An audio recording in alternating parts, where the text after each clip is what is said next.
MBH biryani મસાલા, પારંપરિક બિરયાનીનો અસલી સ્વાદ. असली मसाले साथ साथ MBH.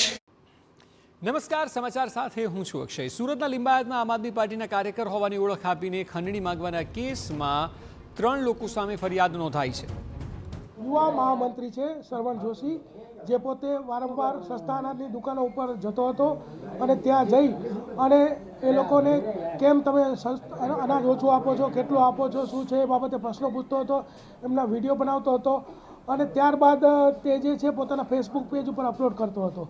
આ સિલસિલો સતત ચાલુ હતો. એ દરમિયાનમાં સંપત ચૌધરીએ આજે સસ્તા અને દુકાનોવાળાનો સંપર્ક કર્યો કે ભાઈ તમારે આ જે વિડીયો બનાવવાની પેલીમાંથી બચવું હોય તો તમારે દર મહિને 25,000 રૂપિયા આપવો પડશે, એવું દુકાને જઈને કહેતો હતો. ત્યારબાદ આ લોકોના એસોસિએશનવાળા તૈયાર થયા અને પછી નક્કી કર્યું કે ભાઈ એક સાથે એમ કે આપી દઈએ તમને પૈસા. કેટલા આપવાને 3.5 લાખ રૂપિયા માગ્યા અને ત્યારબાદ જે નિલેશ મોરે કરીને જે છે એની પાસેથી અને એનો જે બદરી કરીને જે વચ્ચેથી હતો જે આ લોકોનો જ માણસ હતો કે જે સસ્તા અનાજની દુકાનવાળાનો, અને એની પાસેથી આ લોકોએ લાખ રૂપિયા લીધા હતા ને બીજા ભવિષ્યમાં લેવાની એ લોકોની ડીલ થઈ હતી. તો ત્યારબાદ સસ્તા અનાજની દુકાનવાળા લિંબાયત પોલીસનો સંપર્ક કરતા 308(2) મુજબ ખંડણીની જે ફરિયાદ છે દાખલ કરવામાં આવી છે. શ્રવણ જોશી અને સંપત ચૌધરી એ 2 વ્યક્તિની ધરપકડ કરવામાં આવી છે. શ્રવણ જોશી કોણ છે, હોદ્દો શું છે, ક્યાંનો? શ્રવણ જોશી જે છે એ પોતે આમ તો કપડાનો વેપારી છે એવું એનું જણાવવું છે, પરંતુ એ સાથે જ એ લિંબાયતનો આમ આદમી પાર્ટીનો યુવા મહામંત્રી છે. સર, કઈ રીતે સસ્તા અનાજની દુકાનને ટાર્ગેટ કરતા? આ લોકો સસ્તા અનાજની દુકાને જ્યારે ત્યાં વિતરણ ચાલુ હોય ત્યારે જતા હતા, વિડીયો બનાવતા હતા, એમની નાની મોટી ખામીઓ જે છે શોધી અને એ લોકોને ડરાતા ધમકાવતા હતા અને ત્યારબાદ એ લોકોનો ખાનગીમાં સંપર્ક કરતા હતા. રોકડા રૂપિયા પણ લેવાયા? કઈ રીતે રોકડા રૂપિયા કેટલા? રોકડા 1 લાખ રૂપિયા લેવામાં આવ્યા છે. 200-200ના 5 બંડલ છે અને એ લોકોએ જ્યારે વેપારીઓએ આપ્યા ત્યારે એને સિરીઝ નંબર નોંધીને એને આપ્યા હતા. અગાઉનો જૂનો પણ એક વિડીયો છે કે એને 50,000 રૂપિયા લીધેલા, જેની ફરિયાદ હજી દાખલ કરવાની બાકી છે. સર, કેટલા એવા દુકાનદારો છે જેને આ રીતે ટાર્ગેટ કરતા હતા? ઓછામાં ઓછા 15 થી 20 દુકાનદારો છે એને આ રીતે ટાર્ગેટ કરતા હતા એવું એ લોકોનું જ્યારે પોલીસનો સંપર્ક કર્યો ત્યારે કહેવું હતું, પરંતુ હજી અત્યારે એક ફરિયાદ દાખલ થઈ છે. આગળ જેમ એ લોકો ફરિયાદ આપતા જશે એમ દાખલ કરતા જશું.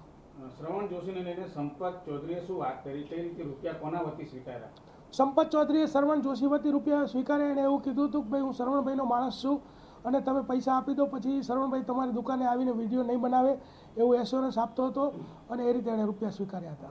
પાર્ટી વતી પૈસા માંગતા હતા કે પર્સનલી આ પૈસા?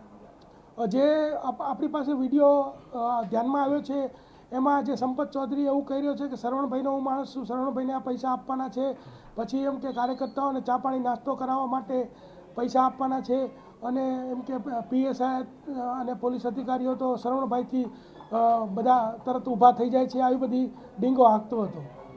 જે સંપત છે વિડીયોમાં એવું કહે છે કે ચૂંટણી આવી રહી છે, ખૂબ ટાઈટ માહોલ છે, આપવું તો પડે, એ કઈ રીતના તપાસ કરવામાં આવશે? એટલે અત્યારે વિડીયોમાં આવા બધા જે એના સંવાદો છે એ થોડા ધ્યાનમાં આવ્યા છે અને બીજું તપાસમાં ખુલશે તો એ દરમિયાનમાં જોવામાં આવશે.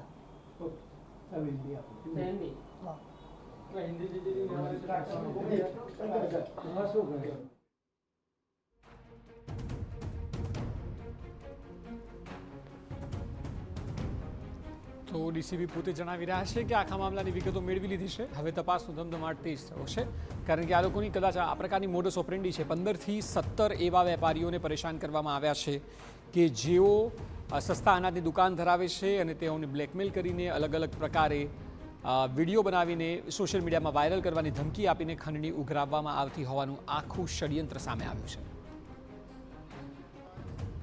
MDH કિચન કિંગ મસાલા રસોડામાં હોય તો આપણે કંઈ પણ બનાવી શકીએ છીએ. રીંગણાનો ઓળો, બટેટા ફુલાવર, ભીંડી મસાલા અને બીજું ઘણું બધું. MBH.